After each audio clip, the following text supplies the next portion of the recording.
Hi, welcome back. I'm Ben Miller, standing in for Lucy Corner and York Woodford Smith, part of Caring Conversation, sponsored by Cornerstone Care. So I'm here with my boss, Charlotte Light. So just to provide a bit more information to people, we're going to talk about CQC registrations. So that's a topic, as I've been going around today and talking to people, quite a few people are saying that CQC registrations, they are troublesome for some people. So Charlie, what are the things if I'm a new provider, let's say I'm a home care service and I'm looking to open home care service and I want to register with CQC, what do I need to do?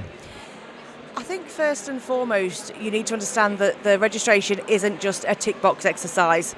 You need to be fully ready to be able to explain to CQC and make them understand how you're going to run your business.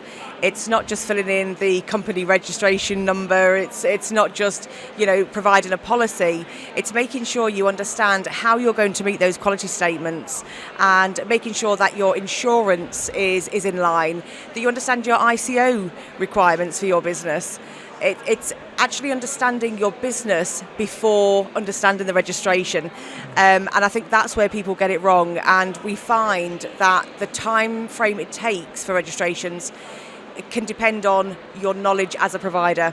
So that's why it's always best to fully understand it or speak to someone like us or someone else who really does do this as a day-to-day requirement.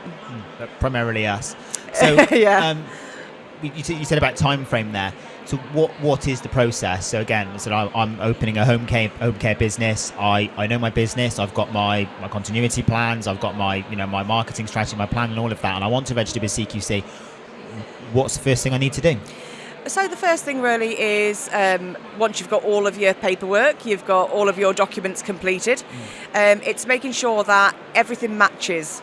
So that's going to save you time down the line. So once you know that you've triple-checked, quadruple-checked those documents to make sure your statement of purpose, even to the letter, the email, matches every other email on the registration paperwork. Once you've done all of that, that then gets sent through CQC. Now, on average at the moment, it's a minimum of 12 weeks before you'll hear anything.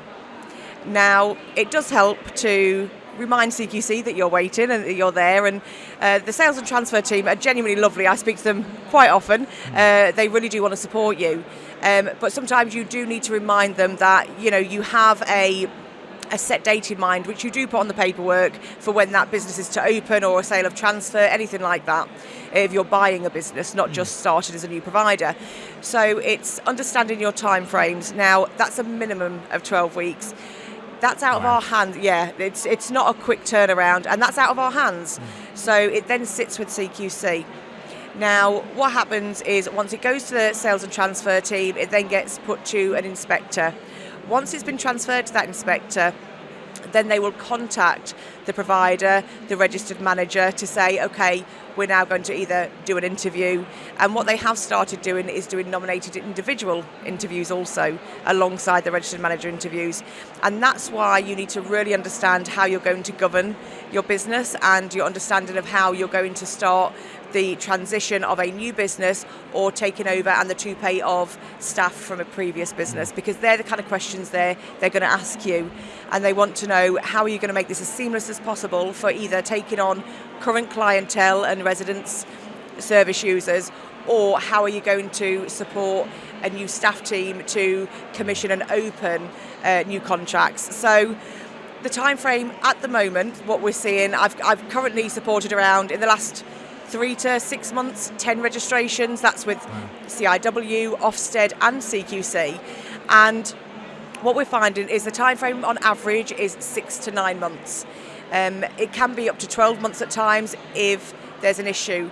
Now, when we find there's an issue is when people are doing a sale of transfer. So what that means is they're purchasing a business, but they're registering it as a new business.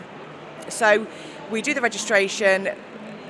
We say this is the time frame that the contracts are going to exchange, which CQC prefer you to give 8 to 12 weeks really when you put in your registration, because that's the minimum time. Yeah.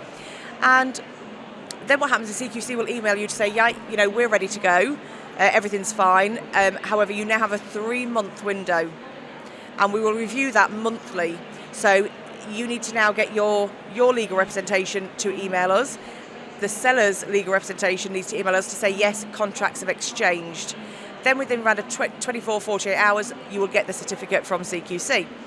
However, if for any reason, due to funding or quality issues or just negotiation issues, that transfer date doesn't happen, you have to then update CQC monthly with why that transfer date isn't being met, what the next predicted time frame is, and the understanding that you still only have that 3-month deadline. So as long as you can understand that it's not a quick turnaround, you have to really be on the ball with knowing what the issues are. Known risks are so much easier to maintain and manage timeframes than surprises. So that's why it is sometimes best, if you're a new provider or you haven't really dealt with registrations before, is to get someone like ourselves to really coach you through it and really get you to understand it so that you can do it the next time by yourself, or you may just be really happy that it's taken off your hands and we can continue to support you as your business grows. So I think you kind of touched on this there. So when you're going through the process, CQC, you say, kind of help you through it. Are there times when CQC say, just no, go back and do it again? And if so, kind of generally, why does that happen? Yeah, so CQC can sometimes move the goalpost at times. I had one that I've never had an issue with this before, and all of a sudden it did become an issue. So we've previously registered services in England where their company has been registered at a Welsh address.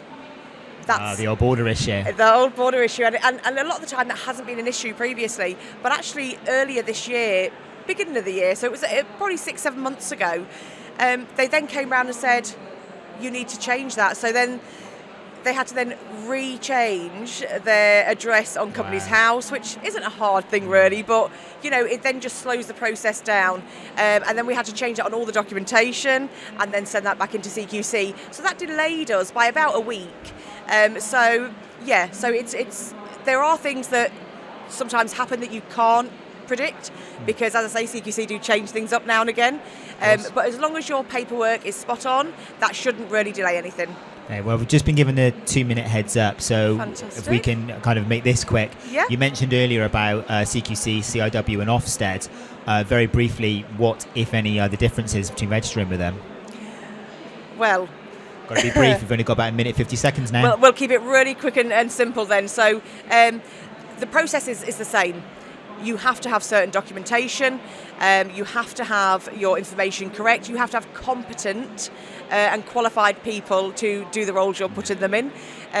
Ultimately, the one difference I do find is with Ofsted is they're just a little bit more particular about the role of the responsible individual, as CQC is to the nominated individual. However, as we now see that CQC are interviewing their nominated individual as part of that process now, I think they're bringing their standards up, the same as what Ofsted have. Wow. Okay. And what would your number one tip be, besides using Cornerstone Care for your registrations, for anyone who is looking to register with CQC or CIW or Ofsted? Spend the time researching and make sure that what you say you're going to do on your registration, you will be doing, because now you have to provide, fully what you're doing to meet the regulations. Make sure you are, because when they come out and inspect you, they will be looking at that. Brilliant. Okay, thank you very much. I think we're going to take a quick break and then we'll be back with another guest very shortly.